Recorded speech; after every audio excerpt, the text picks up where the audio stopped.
It was devastating. It was shocking. It was life-altering. We were happy to receive a diagnosis to know what it was, finally, but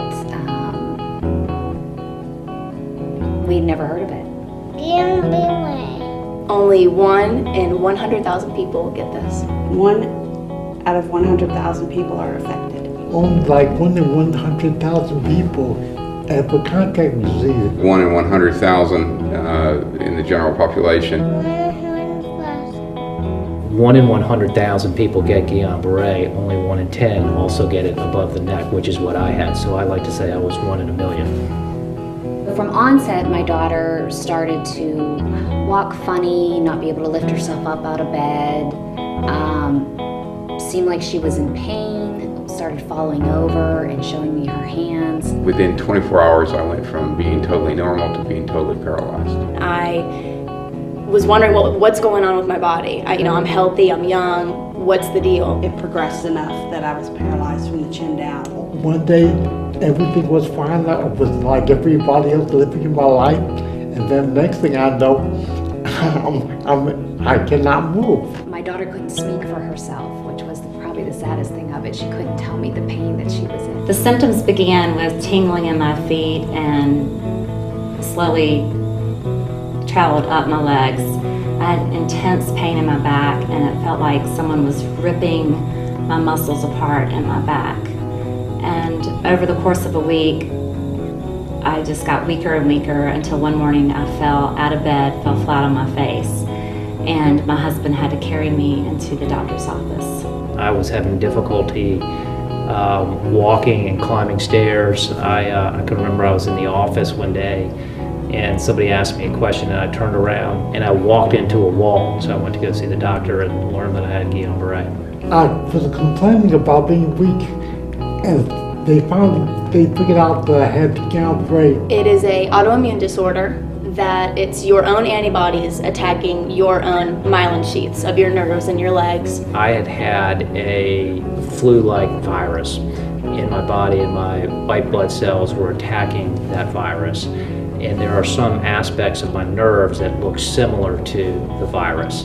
And so the white blood cells after the virus had left my system started attacking my nerves. Once they detected it, the steps went pretty quickly of administering the IVIG. IVIG is intravenous immune globulin, and they are pure spun antibodies taken from blood and delivered via IV to help your antibodies that are attacking your own body. I had had my first child who was 6 months old at the time, and I can remember she would come to visit me in the hospital, and I couldn't, with a 6-month-old, the only thing that you really do to interact with them is smile and try to get them to smile at you.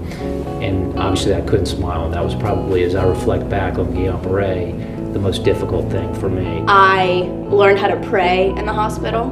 I never had any, It was a very, very introspective time of dealing with the after effects of GBS. One of the moments I'll never forget was when my husband brought our children into the hospital to see me, and they were 4 and 2 at the time, and my daughter nestled up next to me and grabbed my arm and put it around her because I couldn't hold her.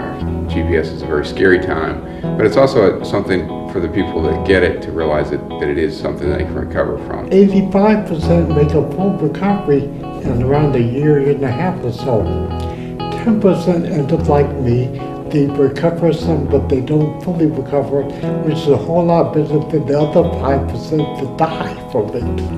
I go to an infusion center twice a week, or 3 times a week, and I'll have to do that the rest of my life. The gradual, slow recovery for many, many months. I was very depressed. I mean, even after I got out of the hospital, I was probably in a severe stage of depression for about 2 years. The lingering effects that I have from GBS are some remaining facial paralysis and then tingling in my hands and feet. I always have to have something to assist me in walking.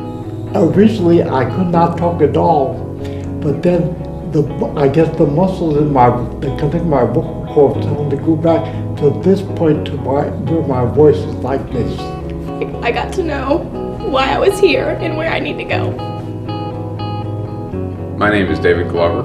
My name is Amy Wright. My name is Scott Poole. My name is Hannah Blanton. My name is Lindsay Del Casino. My name is Michael Brathwaite. And I had Guillain-Barré syndrome in 2003, and I was 33 years old. I was diagnosed November 17, 2006. I was 45. I was diagnosed with GBS first, and now I have CIDP.